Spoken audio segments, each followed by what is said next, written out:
We are grateful to the Deputy Special Envoy of the UN Secretary-General for Syria, Claudio Cordoni, and the Assistant UN Secretary-General for Humanitarian Affairs, Joyce Masuya, for the detailed information on the state of affairs in the Syrian Arab Republic.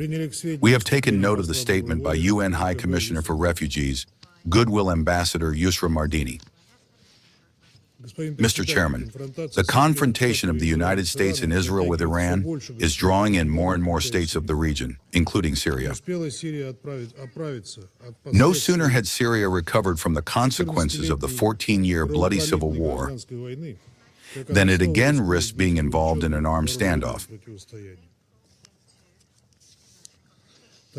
Such a scenario is capable of canceling out the hard-won results of national reconciliation and the restoration of state unity. Of particular concern is the tense situation in the Syrian-Lebanese border area, where, against the backdrop of the confrontation between Hezbollah and Israel, the Syrian government has deployed additional units to guard the border. We call on all parties to maintain maximum restraint and to suppress any provocations capable of igniting the flames of war. We note with satisfaction the determination of Damascus and Beirut to continue close coordination on border security issues. The state of affairs is aggravated by the ongoing occupation by Israel of the Golan Heights and other territories in the south of Syria, which can be used as an additional bridgehead for Israeli attacks on Hezbollah positions, thereby provoking return fire on Syrian territory.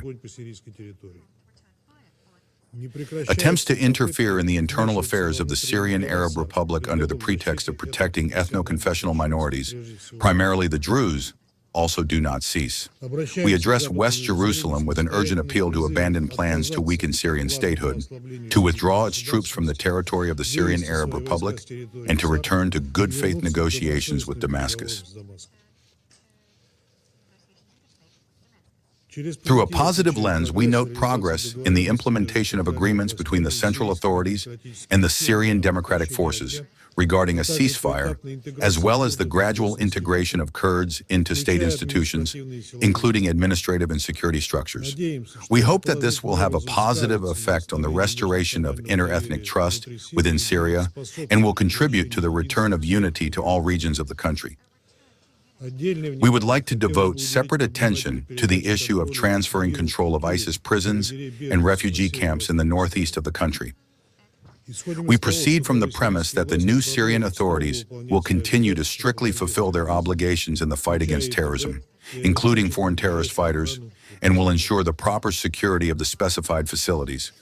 Mr. Chairman, the escalation in the region is also having a serious negative impact on the humanitarian situation in Syria. Israeli military operations in Lebanon have already led to tangible consequences.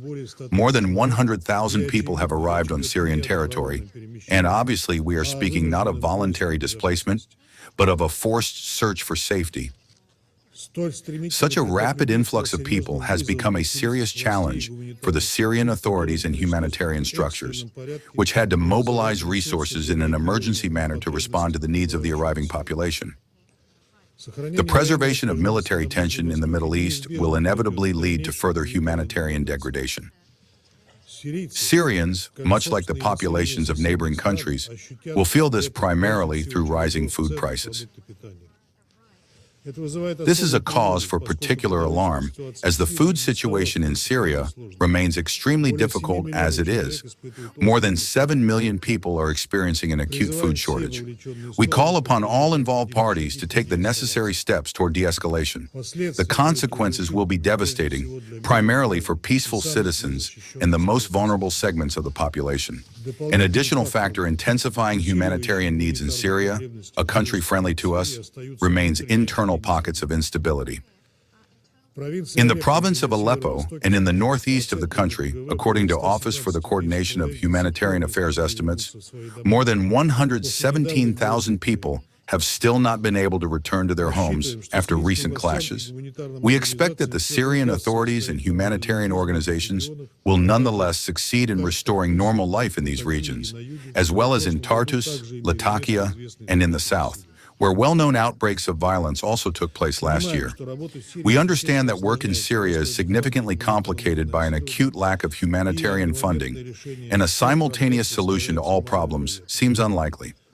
At the same time, we expect that the publication in the near future of the new humanitarian plan will provide an additional impulse for the mobilization of resources and will receive the necessary support from donors.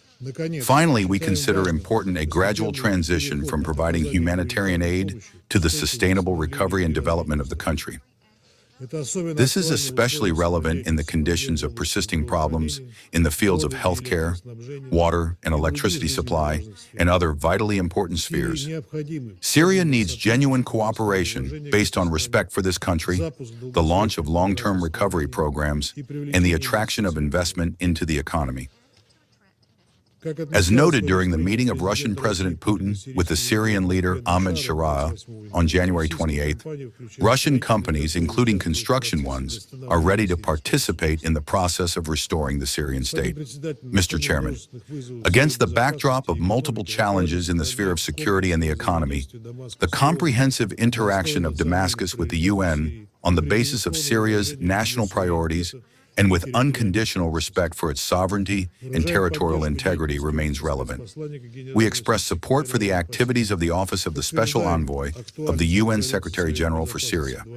We confirm the relevance of Security Council Resolution 2254 and the importance of conducting an inclusive political process in accordance with its key principles and taking into account the interests of all ethno-confessional groups of society. In conclusion, we would like to wish the Syrian authorities and people further success in the matter of restoring the territorial integrity of the country and confirm Russia's support for efforts in this direction. Thank you.